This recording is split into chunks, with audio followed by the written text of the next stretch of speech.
मैं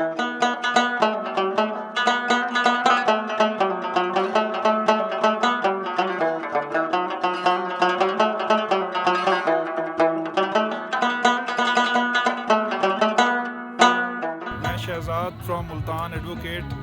हम इधर आए हुए थे मालम जब्बा में स्नोफॉल देखने के लिए। हम सवात भी गए हैं, कलाम भी गए हैं, but Malam Jabba wonderful place, बहुत मज़ेदार मौसम है, बहुत ज़्यादा स्नो है, बहुत इंजॉय कर रहे हैं। मालम जब आए हुए रात यहाँ आके स्टे किया था पीसी में, तो अभी ये बर्फ़बारी का बहुत ही खुशगवार मौसम है और बहुत इंजॉय कर रहे हैं। तो अल्हम्दुलिल्लाह एक बहुत ही खूबसूरत मौसम है, दोस्तों के साथ आए हैं।